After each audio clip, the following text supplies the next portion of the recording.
Hello बच्चों। आज aggregate demand वाले यूनिट का लास्ट चैप्टर पढ़ते हैं और चैप्टर का नाम है problems of excess and deficient demand. इस चैप्टर में आपको दो टाइप के पॉइंट पढ़ने हैं, एक एक्सेस डिमांड और दूसरा डेफिशिएंट डिमांड। तो और इसको करेक्ट कैसे करना ये पढ़ना है, इसके कॉजेस क्या है और इसका इम्पैक्ट क्या है। तो इसमें कुल मिलाकर तीन आपको टॉपिक हैं और इन तीन टॉपिक में से कोई एक टॉपिक आपको 6 मार्क्स का मिल जाता है। यानी कि अब मैंने जितने भी आपको 6 मार्क्स के क्वेश्चंस बताए हैं उनमें से कोई एक 6 मार्क्स का क्वेश्चन आपको मिलेगा, चाहे वो आपका डेरिवेशन हो, चाहे आपका इन्वेस्टमेंट मल्टीप्लायर हो, चाहे आपका अप्रोचेज हो सेविंग या इन्वेस्टमेंट अप्रोचेज, और चाहे ये हो, इनमें से कोई एक क्वेश्चन आपको 6 मार्क्स का मिलता है। इवन 6 मार्क्स का कभी कभार आपको न्यूमेरिकल भी मिल जाता है। तो इन सारी में आपके पास चॉइसेस हैं कि इन क्वेश्चंस को आप जब कर लेंगे तो आपके पास अल्टीमेटली एक क्वेश्चन तैयार हो जाएगा। तो 4 से 5 क्वेश्चन आप तैयार करते हो 6 मार्क्स के, तो आपको एक 6 मार्क्स का क्वेश्चन मिल जाएगा। तो स्टार्ट करते हैं बच्चों, मीनिंग ऑफ एक्सेस डिमांड। पहले तो एक्सेस डिमांड का मीनिंग जान लेते हैं क्या है। It refers to a situation when aggregate demand is more than aggregate supply corresponding to full employment level. तो जो फुल एम्प्लॉयमेंट है, तो आपको पहले ही चैप्टर में पढ़ चुके हो कि जहां पर एग्रीगेट डिमांड एग्रीगेट सप्लाई के इक्वल होती है वही फुल एम्प्लॉयमेंट का इक्विलिब्रियम लेवल होता है, वही फुल एम्प्लॉयमेंट कहलाता है। तो जो इसका मतलब है एग्रीगेट डिमांड एग्रीगेट सप्लाई से जब ज्यादा है तो फिर ये कहलाएगा आपका एक्सेस डिमांड। इसके बाद जो कंडीशन आएगी वो इन्फ्लेशनरी गैप की आएगी, यानी कि इन्फ्लेशन आएगा इकोनॉमी में जब डिमांड सप्लाई से ज्यादा हो जाएगी, एग्रीगेट डिमांड एग्रीगेट सप्लाई से ज्यादा हो जाएगी तो इकोनॉमी में इन्फ्लेशन की सिचुएशन आएगी। तो फुल एम्प्लॉयमेंट लेवल जो रिक्वायर्ड है और जो एक्चुअल है उन दोनों के बीच का जो डिफरेंस है वो कहलाएगा आपका इन्फ्लेशनरी गैप। तो पहले मीनिंग देख लेते हैं, फिर बच्चों मैं अभी आपको डायग्राम के थ्रू समझाऊंगा तो अच्छे से समझ में आएगा। क्या है, it refers to a situation of excess demand, it equals to the difference between beyond the full employment at and AD at full employment. यानी कि जो एग्रीगेट डिमांड पर फुल एम्प्लॉयमेंट पहले था और जो बाद में हुआ उन दोनों का डिफरेंस कहलाएगा आपका इन्फ्लेशनरी गैप। डायग्राम से देख लेते हैं बच्चों। देखो सबसे पहले वाई यू एक्स खींच लिया हमने, यहाँ वाई ओ एक्स, यहाँ हमने नेशनल इनकम मेजर्ड करनी है। जैसे कि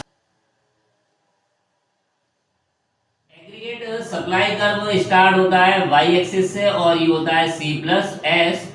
एग्रीगेट डिमांड कर्व स्टार्ट होता है आपका वाई एक्सिस से और ये होता है सी प्लस आई। और इसका जो इंटरसेक्शन पॉइंट है वो आपका O Y level of income होता है और इसी को इक्विलिब्रियम बोलते हैं। अब इस पर आ जाते हैं बच्चों, कहाँ कह रहा, क्या कह रहा है, एक्सेस ऑफ सप्लाई, यानी कि अब एग्रीगेट डिमांड जो एक्चुअल है उससे, यानी कि रिक्वायर्ड इक्विलिब्रियम है उससे ऊपर जाता है और नया एडी बनता है एडी वन और ये होता है सी प्लस आई प्लस डेथ। तो अब इक्विलिब्रियम इस पॉइंट पर बना बच्चों, इसको भी फुल एम्प्लॉयमेंट कहते हैं और यहाँ पर इनकम वाई से बढ़कर वाई वन तक पहुंच जाती है। और ये जो पॉइंट है यहाँ पर हमने एफ दिया है, तो डिफरेंस आ रहा है ये वाला जो ये एरिया है जहां पर ये डिफरेंस है ई टू ई से एफ तक का जो डिफरेंस है वो है आपका इन्फ्लेशनरी गैप। तो इकोनॉमी में एडी और एएस हम मेजर कर रहे हैं एट वाई एक्सिस और एक्स एक्सिस पर मेजर कर रहे हैं नेशनल इनकम मेजर्ड ऑन। तो ये आपके एक्सप्लेनेशन है, national income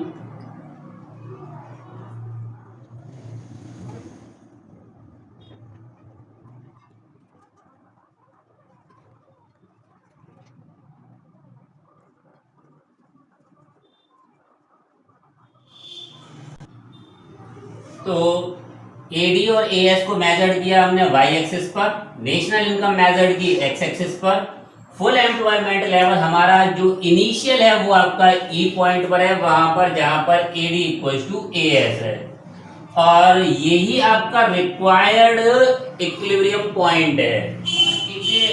AD aggregate demand जब शिफ्ट हो जाएगी एग्रीगेट डिमांड 1 पर, तब E1 पर नया इक्विलिब्रियम बनेगा, वो बच्चों ये है, यहाँ पर भी फुल एम्प्लॉयमेंट है और यहाँ पर AD1 इक्वल्स टू AS है। OY लेवल ऑफ इनकम है, ये आपका OY लेवल ऑफ इनकम है, इक्विलिब्रियम लेवल ऑफ इनकम और आउटपुट है, और यहां से ये जो डिफरेंस है वो डिफरेंस कहलाएगा आपका इन्फ्लेशनरी गैप। अब इन्फ्लेशनरी गैप कैसे निकालते हैं? Actual AD minus required AD. तो एक्चुअल एडी हमारा कितना है? वो है आपका एफ वाई। तो देखो यहां पर मैंने लिखा है एफ वाई आपका एक्चुअल एडी है जो प्रेजेंट में है, और रिक्वायर्ड कितना है? वो ई वाई है। तो उन दोनों का डिफरेंस कितना है? वो है आपका ई एफ। तो ये जो डिफरेंस है यही डिफरेंस कहलाएगा इन्फ्लेशनरी गैप जो ई एफ से इंडिकेट हो रहा है। Plus AD1 is equal actual AD है जो बियॉन्ड द फुल एम्प्लॉयमेंट है। अब बियॉन्ड द फुल एम्प्लॉयमेंट है तो ये सिचुएशन कहलाएगी ओवर एम्प्लॉयमेंट, और यहीं पर एक्सेस डिमांड होगी, और यही एक्सेस डिमांड आपकी इन्फ्लेशनरी गैप कहलाती है या इन्फ्लेशन कहलाती है। अब बच्चों यहाँ पर मैं आपको एक और क्वेश्चन यहाँ सॉल्व कर देता हूँ, क्योंकि यहाँ पर एक्सेस डिमांड भी है और डेफिशिएंट डिमांड भी है। तो बच्चों मैं आपको केवल और केवल इसलिए आपको उसमें चेंजेस बताता हूँ जिससे कि आप एक के साथ दूसरा क्वेश्चन आसानी से सॉल्व कर लें। तो कोई भी क्वेश्चन आए आपको आंसर देना है। तो सिंपल क्या है, यहाँ पर AD इज एक्सेस, यहाँ क्या हो जाएगा? बिलो हो जाएगा। करस्पॉन्डिंग द फुल एम्प्लॉयमेंट ए, यहां पर AD जो ग्रेटर देन AS है वो क्या हो जाएगा? AD लेस देन AS हो जाएगा।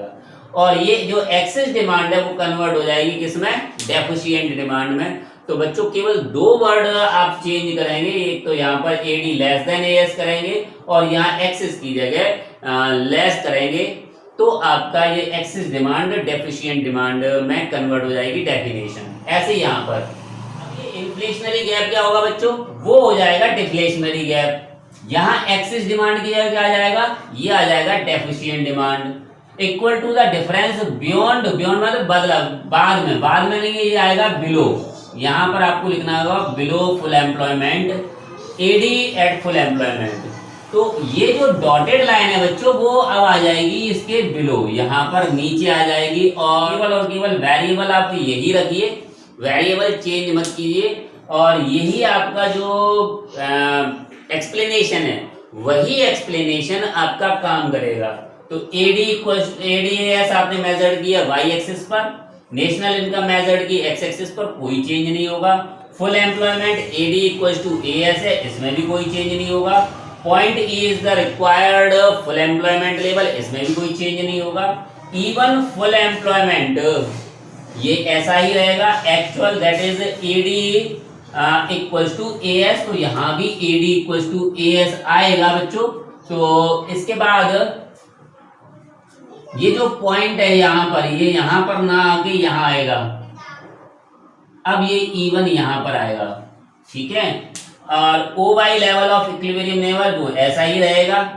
फिर इन्फ्लेशनरी गैप की जगह क्या आ जाएगा? डिफ्लेशनरी गैप आ जाएगा। Actual AD minus required AD वो ऐसा ही रहेगा, और ये जो लाइन है वो आपकी यहाँ तक पहुंच जाएगी।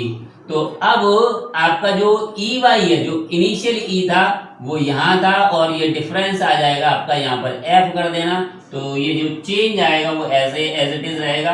और यहाँ पर AD is actual AD and the beyond की जगह आ जाएगा बिलो आ जाएगा, और full employment equilibrium is even imply the over employment की जगह यहाँ पर अंडर एम्प्लॉयमेंट आ जाएगा। तो इतनी चेंजेस करने के बाद ये चेंजेस है बच्चों, यहाँ बियॉन्ड की बिलो आएगा, ये कोई चेंज नहीं होगा, यहाँ बियॉन्ड का बिलो आएगा, यहाँ ओवर का अंडर आएगा, और इतने कम चेंजेस के साथ आपको दो क्वेश्चन तैयार हो जाएंगे। इन्फ्लेशनरी गैप में से कोई भी एक पूछा जा सकता है, सेम प्रोसेस है, कोई कुछ नहीं करना बच्चों, ठीक है। कॉजेज क्या है एक्सेस डिमांड के, वो पढ़ लेते हैं। सबसे पहला है आपके पास इकोनॉमी के 4 सेक्टर थे, हाउस होल्ड, फर्म, गवर्नमेंट और रेस्ट ऑफ द वर्ल्ड। और उन्हीं के द्वारा जब डिमांड बढ़ जाती है तो फिर एक्सेस डिमांड बढ़ती है और इन्फ्लेशन का कॉज बनती है। तो increase in consumption expenditure done by the house hold sector. Investment expenditure यानी कि जब कंजम्पशन बढ़ेंगे तो फिर नए इन्वेस्टमेंट होंगे, प्रोडक्शन बढ़ेगा तो फिर इन्वेस्टमेंट एक्सपेंडिचर बढ़ेंगे। और इसके बाद गवर्नमेंट एक्सपेंडिचर बढ़ेंगे और इसके बाद एक्सपोर्ट्स बढ़ेंगे यानी कि रॉ मटेरियल की डिमांड बढ़ेगी। अब ऐसा होगा तो फिर ओवरऑल जो डिमांड बढ़ेगी उस वजह से एक्सेस डिमांड की सिचुएशन आएगी। यहीं पर आपको डेफिशिएंट बता देता हूँ कि केवल आपको क्या करना है, इंक्रीज को डिक्रीज में कन्वर्ट करना है और ये डेफिशिएंट डिमांड की कॉज बन जाएंगे। यानी कि हाउस होल्ड ने पहले से कम कंजम्पशन करना स्टार्ट कर दिया तो डिमांड घटेगी, फर्म ने प्रोडक्शन घटाया, गवर्नमेंट ने एक्सपेंडिचर घटाए और रेस्ट ऑफ द वर्ल्ड ने भी क्या किया, एक्सपेंडिचर घटाए। तो ये जो कंडीशन है वो डेफिशिएंट डिमांड में कन्वर्ट हो जाएगी। इम्पैक्ट देख लेते हैं, इम्पैक्ट क्या पड़ेगा। सबसे पहले इम्पैक्ट ऑन एम्प्लॉयमेंट। तो अगर इकोनॉमी फुल एम्प्लॉयमेंट पर ऑलरेडी है तो आउटपुट पर कोई इफेक्ट नहीं पड़ेगा और इस वजह से फुल एम्प्लॉयमेंट भी अनचेंज्ड रहेगा, यानी कि उसमें नए एम्प्लॉयमेंट इंक्रीज नहीं होंगे। दूसरा, आउटपुट पर क्या इफेक्ट पड़ेगा, तो जब हमारा फुल एम्प्लॉयमेंट ऑलरेडी इकोनॉमी में है यानी कि हम फुली यूटिलाइज कर रहे हैं रिसोर्सेज को, तो आउटपुट पर भी कोई इफेक्ट नहीं पड़ेगा, यानी कि आउटपुट इंक्रीज नहीं होंगे। इम्पैक्ट ऑन प्राइस, अगर आउटपुट इंक्रीज नहीं हुए और डिमांड बढ़ गई तो प्रेशर किस पर आएगा बच्चों, वो आएगा आपका प्राइस पर, यानी कि एक प्रोडक्ट और खरीदने वाले 4, तो फिर क्या आएगा, बायर्स के बीच में अपने कंपटीशन होगा और उस कंपटीशन का इफेक्ट क्या होगा, पुश द प्राइस अप। अब इसका अपोजिट जान लेते हैं, अगर इसका इम्पैक्ट डेफिशिएंट डिमांड का पढ़ेंगे तो impact on employment, excess demand पर एम्प्लॉयमेंट का कोई इफेक्ट नहीं पड़ेगा। जैसे बच्चों अगर आप क्लासरूम में और अगर उसमें 40 स्टूडेंट हैं और 41 या 42 या 45 स्टूडेंट हो जाते हैं तो नए टीचर हायर नहीं करते हैं, वैसे ही यहाँ भी एम्प्लॉयमेंट पर कोई इफेक्ट नहीं पड़ेगा, लेकिन प्राइसेस क्या हो जाएंगी, राइज हो जाएंगी। डेफिशिएंट डिमांड के केस में क्या होगा, अगर जैसे अभी कोरोना वायरस चल रहा है, बहुत सारे बच्चे स्कूल में फीस जमा नहीं कर रहे हैं, उस वजह से बहुत सारे टीचर्स को सैलरी नहीं मिल रही और स्कूल वालों ने बहुत सारे टीचर्स को या फिर बहुत सारे इंडस्ट्री ने बहुत सारे वर्कर को आउट कर दिया है, तो एम्प्लॉयमेंट डिक्रीज होगा। कब, जब ये डेफिशिएंट डिमांड होगी। Impact on prices, impact on output, जब डेफिशिएंट डिमांड होगी तो प्रोडक्शन लेवल घटेगा, नए इन्वेस्टमेंट नहीं होंगे और इस वजह से आउटपुट क्या होगा, डिक्रीज होगा, क्योंकि जब हाउस होल्ड के पास सोर्स ऑफ अर्निंग नहीं होगी तो उसके कंजम्पशन एक्सपेंडिचर डिक्रीज होंगे और उसका प्रेशर फर्म सेक्टर पर आएगा और फर्म सेक्टर क्या करेगी, प्रोडक्शन लेवल को घटाएगी। और इसके बाद आता है इम्पैक्ट ऑन प्राइस, तब जब कंज्यूमर नई प्रोडक्ट की डिमांड नहीं करेगा, नई डिमांड नहीं करेगा तो आपके प्रोडक्ट की प्राइस क्या हो जाएगी, डिक्रीज हो जाएगी। तो ये डेफिशिएंट डिमांड के कॉजेज हैं और इस तरह से आपका एक क्वेश्चन बच्चों तैयार हो जाएगा। इम्पैक्ट पूछ सकता है, कॉजेज पूछ सकता है, लेकिन ये 6 मार्क्स का क्वेश्चन नहीं होगा, ये 3 या 4 मार्क्स के क्वेश्चन में से पूछा जा सकता है।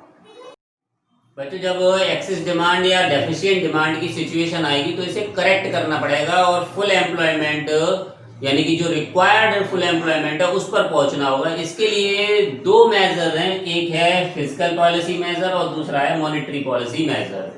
फिजिकल पॉलिसी वो पॉलिसी होती है जो गवर्नमेंट की इनकम और एक्सपेंडिचर से रिलेटेड होती है और गवर्नमेंट इसी में चेंज करके क्या करती है, एक्सेस डिमांड और डेफिशिएंट डिमांड को करेक्ट करती है। तो उसके पास 2 सोर्सेज हैं, एक रेवेन्यू और दूसरा एक्सपेंडिचर। तो रेवेन्यू के पास उसके पास सोर्स है, एक तो टैक्स।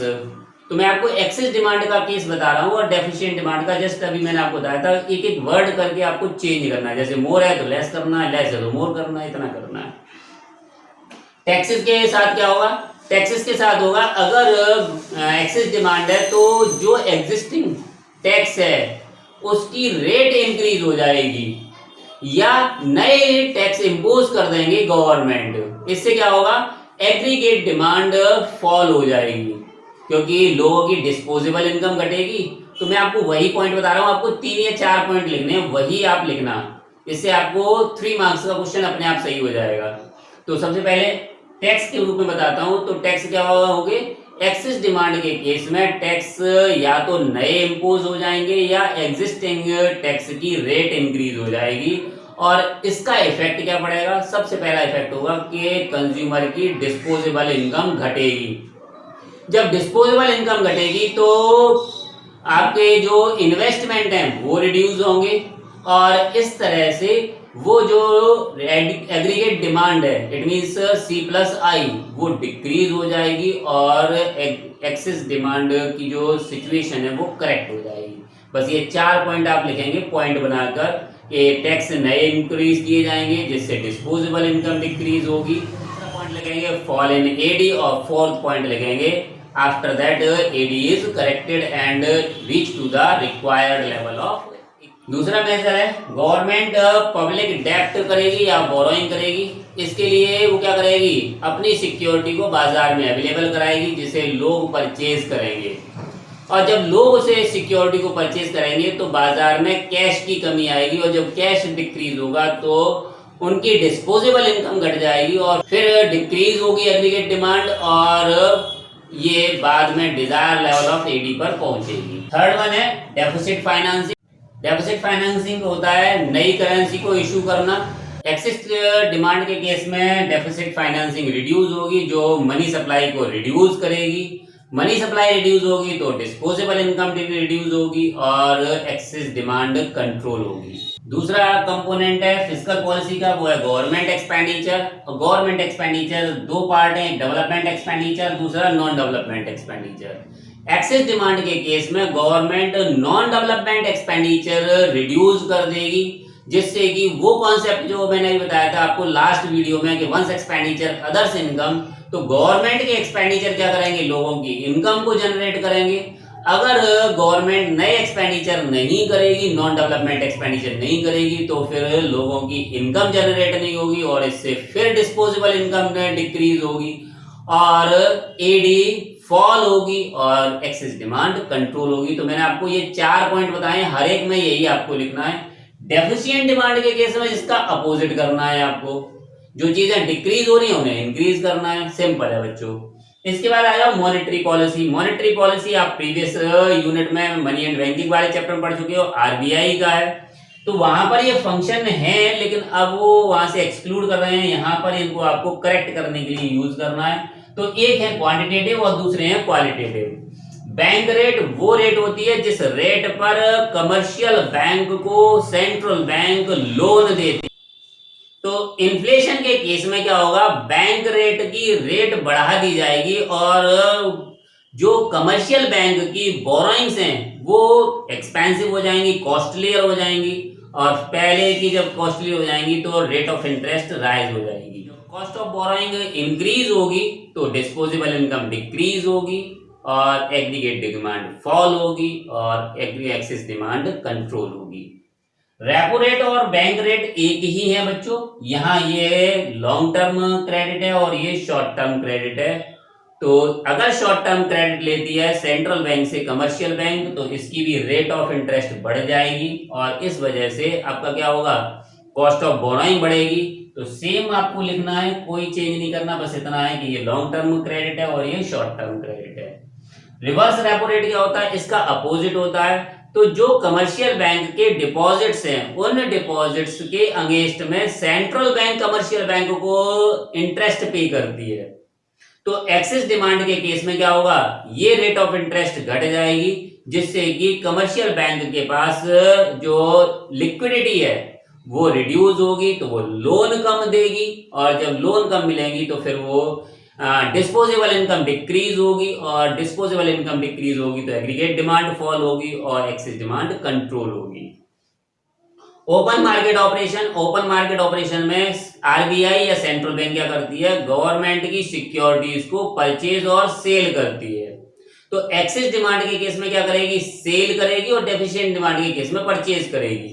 तो जब सेल करेगी तो लोग इन सिक्योरिटीज को परचेज करते हैं या कमर्शियल बैंक इसको परचेज करती हैं, तो दोनों की ही लिक्विडिटी डिक्रीज होगी। लिक्विडिटी कम हो जाएगी बच्चों, तो क्या होगा, लोग परचेजिंग घटाएंगे, कंजम्पशन घटाएंगे, और एग्रीगेट डिमांड फॉल होगी और एक्सेस डिमांड कंट्रोल हो जाएगी। तो लीगल रिजर्व रेशियो दो टाइप होते हैं, सीआरआर और एसएलआर। सीआरआर वो रेट होती है जिस रेट पर हर एक कमर्शियल बैंक अपने टोटल डिपॉजिट का एक पार्ट आरबीआई में रखती है, और एसएलआर वो रेट होती है जिस रेट पर हर एक कमर्शियल बैंक अपने पास लिक्विडिटी में रखती है।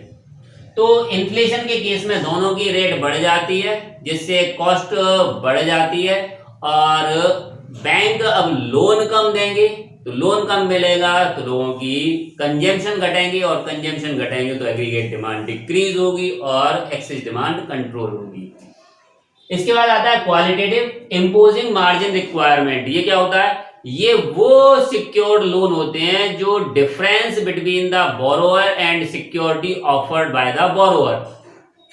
तो जो लोन अमाउंट बैंक बोरोअर को देगी उसकी सिक्योरिटी के अगेंस्ट में उनके बीच का जो डिफरेंस कहलाता है आपका मार्जिन रिक्वायरमेंट।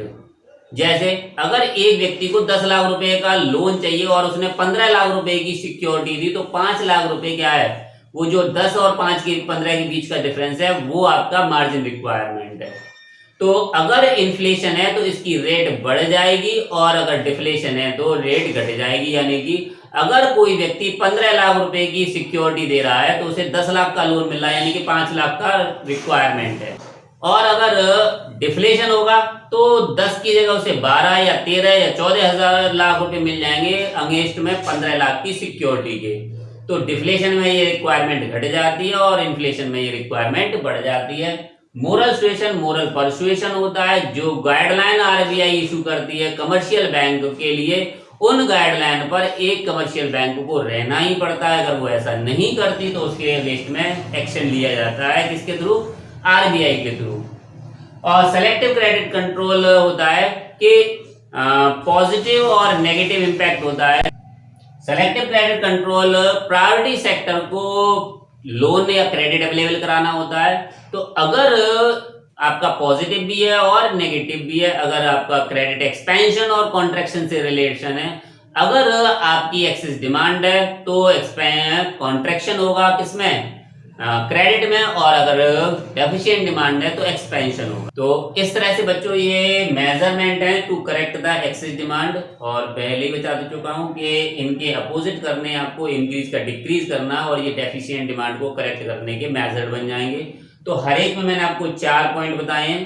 पहले आपको वो चेंज करना है, जो भी पॉइंट है, जैसे टैक्स है या फिर बैंक रेट है, कुछ भी है तो उसमें चेंज करना है, उसकी डेफिनेशन बतानी है। फिर उसका डिस्पोजेबल इनकम डिक्रीज करनी है एक्सेस डिमांड के केस में, और एग्रीगेट डिमांड को फॉल करना है, और एक्सेस डिमांड को कंट्रोल करना है। ऐसे करके ये 4 पॉइंट आपको हर एक में लिखना है, और आपके 3 नंबर का ये क्वेश्चन तैयार हो जाएगा। तो बच्चों इसके साथ आपकी ये यूनिट कंप्लीट होती है, और नेक्स्ट चैप्टर आपका गवर्नमेंट बजट है।